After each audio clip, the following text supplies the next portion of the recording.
Good morning, everyone. Welcome to episode number 58 of the Project 2020 show. It is Wednesday morning, day number 3 of week 18. Yesterday, we set the table. Now we're about to feast, and we're going to feast on a Don Mattingly by Ben Baller and an Ichiro by Blake Jamieson.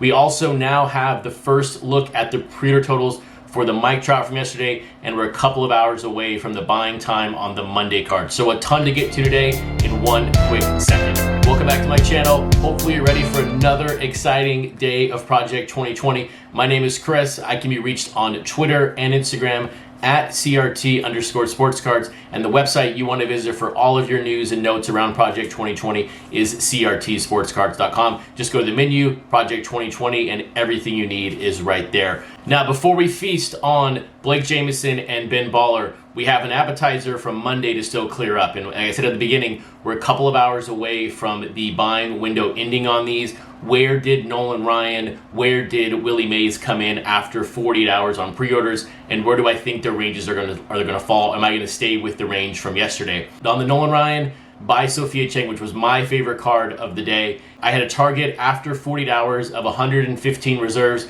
It came in at 105, which still to me says it's going to be 6.25 or up to 7.25. That number feels very high for me right now, considering everything going on. But when you take a look at the numbers, you take a look at the eBay penetration, I still really think it gets over 6.25.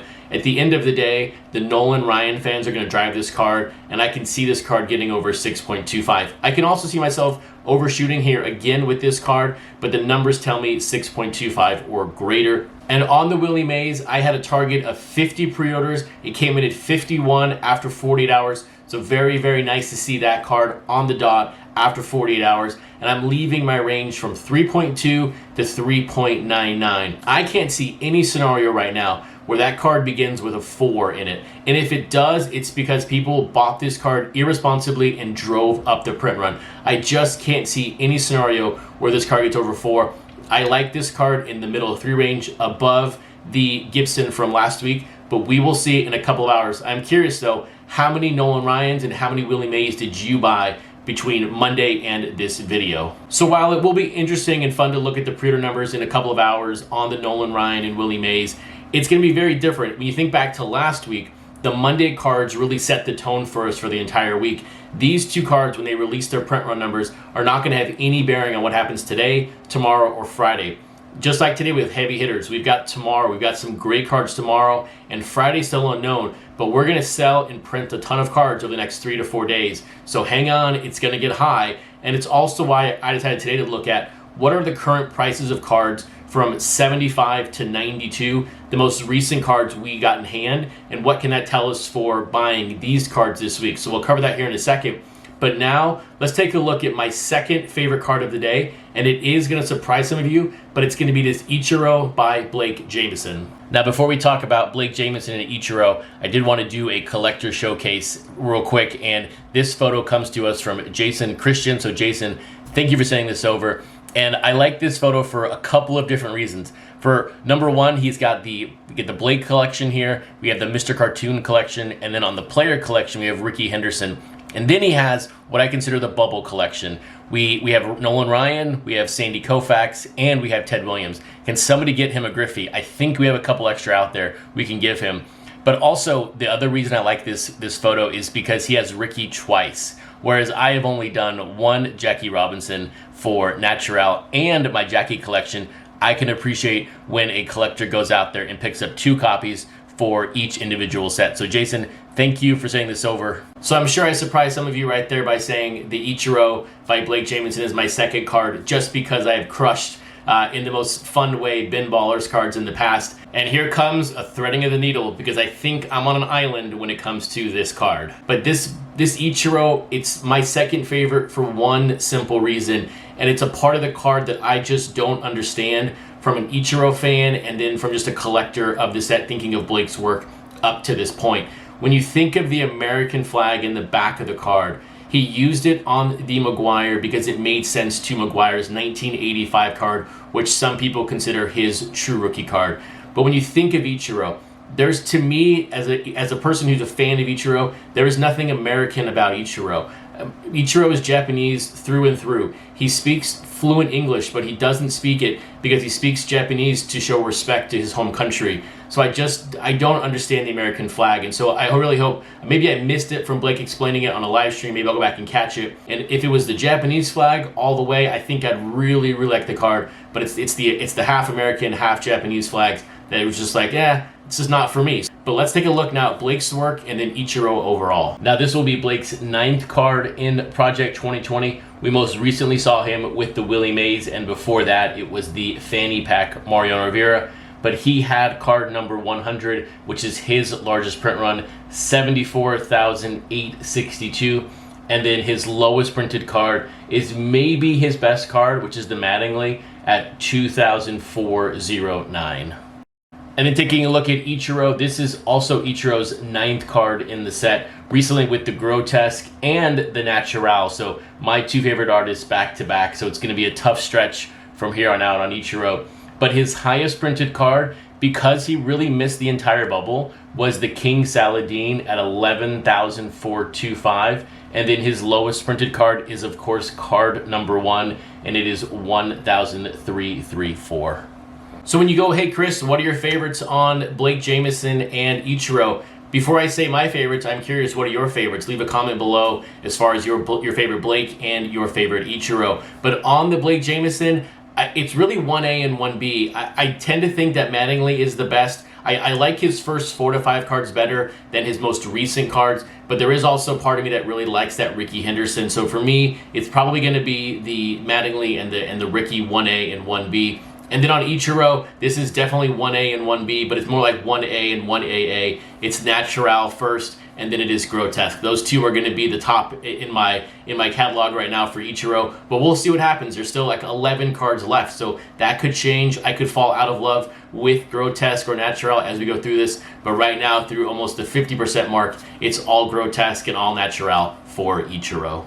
If you're liking this video so far, I'm glad to hear it, and please also hit that subscribe button so that you are notified of all of my future videos as they come out 6 out of the 7 days of the week. But the one thing that we know, regardless of whether I like a card or not, and when you think of Blake Jamieson and you think of Ben Baller, what are they going to do? They're going to sell a ton of copies, but that begs the big question. What is the potential resale value of these cards in the future, or are these two cards or are these two artists just for collectors? Is there really a flip market in these two cards? And so what I did was I took a look back, and it was based on a comment that I received in yesterday's video around taking a look at current pricing.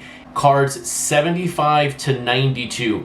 Those are our most recent arrivals in our homes for Project 2020 cards. I do not factor in or care about cards in the 110s, 130s, 140s. Those are weeks, months from being in our house, and you can't take those sales out as real until the cards get in. So there were some interesting sort of observations or look-ins at these numbers that we can really relate to Ben Baller, and then we can relate to Blake Jamieson today. From, are we buying these firsthand, are we buying these secondhand, or are we buying these in the month or two when they come out on the shelves for us? So let's take a look at that price chart real quick. Recent live cards 75 through 92. And while not every artist is represented here, what's represented here is a good range of print run ranges, because these cards today are going to print high. So you have George Brett, a print run of 56.38. The last week's values for that card, $15.71. Ichiro, King Saladin, his highest printed card, $12.10. Willie Mays by Sophia Chang, card 80, $10,480, $13.86. You look down, Nolan Ryan, Ken Griffey, the bubble cards, the true bubble cards, $6 a piece. And I think that Griffey number is rather high, because I think you can find it for cheaper on the Facebook group. But then Sandy Koufax, Ted Williams in the 40,000 range, $9, $10. So when you use that data and you take a look at Ben Baller and you look at Blake today, we know that Blake is going to buy a lot for autographs. He said he bought over 1,000 Mays, which was more than he bought for any other player. And then Ben Baller is going to sell a ton of copies. You can use this chart and say, well, if this card prints at 9,000 or 10,000, what's the potential value? Could be 11, could be $10. So in my budget, where does that make sense? Does it make sense to lose a couple dollars? If you're a collector, we don't care. We're buying this card because we like it. But if you're looking at this from the flip perspective, I don't think you can actually flip these cards. And when you think about this from the new collector, look, we're always trying to get new people into the set. Have them take a look at these numbers and say, look, here's where the set is at right now. We have to educate new buyers in this set. And some people are going to come in thinking they can buy these cards and flip them, because we can do that with first player, second player, and the Forgotten Seven, and even some cards actually past that. But for the most part, most of these new cards, unless they print super, super low, like under 3,500, there really isn't a flip game on these cards. And that's because right now, for me, it feels that we are dead center in the collector phase of this set. Everybody who tried to flip these months ago is now out. There are certain individuals out there trying to do this on the small time, but for the most part, we are in a collector mindset. So when you introduce this set to new people, you've got to go with it with the collector mindset, not the flip mindset. People came into the set 2 months ago with the flip mindset, and look what happened. So if we can get people into the collector mindset right now, that's going to help us all out down the future, because the flip game could return in a month from now if MLB gets behind this and starts educating buyers or educating the fans about this. And you can only think of what could happen if Blake Jamieson or Ben Baller is on Sunday Night Baseball talking about their cards. The flip game is not here right now, and we just have to be honest with new buyers and say, we're in a collector phase, go collect right now, and maybe we can flip in the near future. Now moving our focus over to the second card of the day, my favorite, which is going to be the Don Mattingly by Ben Baller. And I like it for a couple of different reasons. But number one, look, it keeps within his style. This is a Ben Baller card. You can look at it and go instantly, that's Ben Baller, regardless of the fact that he wrote Ben Baller did the card on the card. That's just that's his style. That's what he does. But I think it's because it's about the player. You can really see the Mattingly, the Bronx Bomber, 1984 in the card. At the same time, it keeps with his iced out style, but it's not so over the top like the Ripken or the Jeter, to where it really makes the card suffer. So I really like this Mattingly overall, and it really fits in with his first card, the Ichiro, which was also to me a very tamed version. But let's take a look right now at Ben Baller's work and then Don Mattingly.